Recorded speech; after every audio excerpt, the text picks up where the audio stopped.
பயங்கர போராட்டங்களுக்கு அப்புறம் பல தடங்கல்களை கடந்து கோயில் இடிக்கப்பட்டிருக்கு.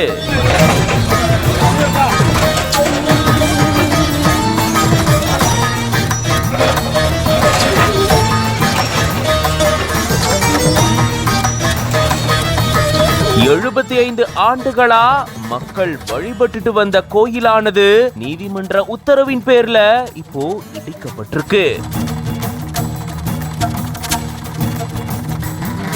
இடிக்க கூடாதுன்னு பொதுமக்கள் போராட்டத்தில் ஈடுபட்ட நிலையில 20 பேர் கைது செய்யப்பட்டு விடுவிக்கப்பட்டிருக்காங்க.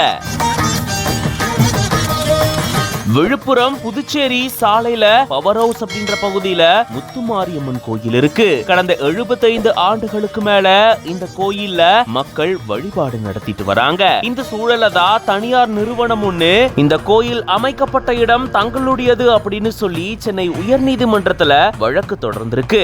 இந்த நிலையில அந்த தனியார் நிறுவனம் சார்பில் சென்னை உயர்நீதிமன்றத்துல வழக்கு தொடரப்பட்டுச்சு. இந்த கோயிலை இடிப்பதற்கான ஆணைய வழக்கு தொடர்ந்து அந்த தனியார் நிறுவனம் பெற்றிருக்கு.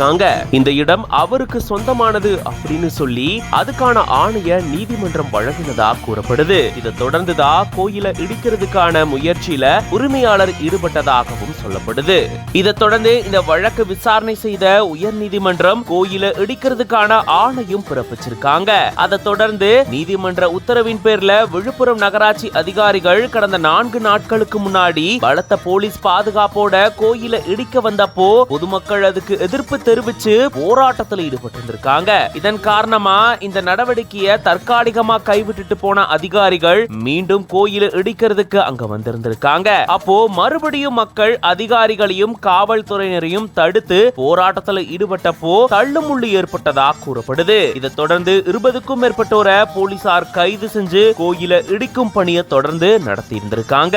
பாதுகாப்புக்காக 500க்கும் மேற்பட்ட போலீசாரும் குவிக்கப்பட்டிருந்திருக்காங்க. இதன் காரணமாக பதட்டமான சூழலும் நிலவிருந்திருக்கு. இதை தொடர்ந்து கைது செய்யப்பட்ட 20க்கும் மேற்பட்டோர் விடுவிக்கப்பட்டதாகவும் சொல்லப்படுது. இது பத்தின உங்களோட கருத்துக்களை கமெண்ட்ஸ்ல சொல்லுங்க. மேலும் பல செய்திகளுக்கு பிஹைண்ட் பேஜை ஃபாலோ பண்ணிக்கோங்க.